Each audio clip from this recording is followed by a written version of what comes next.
Srinivasarao comments. Sub registrar కార్యాలయంపై ACB అధికారులు ఆకస్మిక దాడి. అకౌంటబిలిటీ లేని 2,48,000 నగదు స్వాధీనం చేసుకున్నాం. సోమవారం ఆస్తి రిజిస్ట్రేషన్ కు సంబంధించి 42 రిజిస్ట్రేషన్లు జరిగాయి. సబ్ రిజిస్టర్ కార్యాలయంపై పలు ఆరోపణలు రావడంతో ప్రత్యేక దృష్టి పెట్టాం. కార్యాలయంలోని సిబ్బందిని విచారిస్తున్నాం. పూర్తి సమాచారాన్ని త్వరలో తెలియజేస్తాం.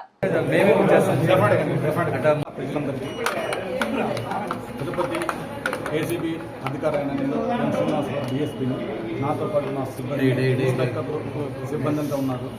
ఈరోజు మేము తిరుపతి పట్టణంలోని సబ్ రిజిస్టర్ ఆఫీస్ మీదకి ఆకస్మిక తనిఖీకి వచ్చాము. ఈ సబ్ రిజిస్టర్ ఆఫీసు తిరుపతి మీద అనేక ఆరోపణలు వచ్చినాయి, బ్రైబ్ ఆరోపణలు వచ్చినాయి. దీని మీద నిఘా పెట్టాము. నిఘా పెట్టిన తర్వాత ఉన్నతాధికారుల యొక్క ఆదేశం మేరకు ఈరోజు మేము మా సిబ్బందితో సబ్ రిజిస్టర్ ఆఫీసు తిరుపతి మీద సర్ప్రైజ్ చెక్ చేశాము. ఈ తనిఖీలో భాగంగా మాకు 2,48,000 రూపాయలు మాకు అన్అకౌంటెడ్ క్యాష్ ఈరోజు మాకు స్వాధీనం చేసుకున్నాము. దీని మీద మిగతా అన్ని రికార్డ్స్ కూడా వెరిఫై చేస్తున్నాము.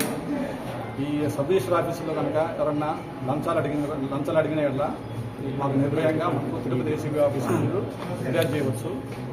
ఈ ఎస్ఆర్ఓ ఆఫీసు కాకుండా మిగతా ఎక్కడైనా సరే లంచం అడుగుతుంటే ప్రభుత్వ ఉద్యోగులు వాళ్ళు చేయాల్సిన పని చేయకుండా లంచం అడుగుతుంటే ఏసీబీ అధికారులు తిరుపతికి మీరు లిఖితపూర్వకంగా కనుక మీరు మాకు ఫిర్యాదు చేస్తే మేము ఖచ్చితంగా మీ రిపోర్ట్ని పరిశీలించి విచారించి మేము దాని మీద నిఘా పెట్టి కంపల్సరీగా వారిని పట్టుకోవడం మేము వాళ్ళని పట్టుకుంటాము.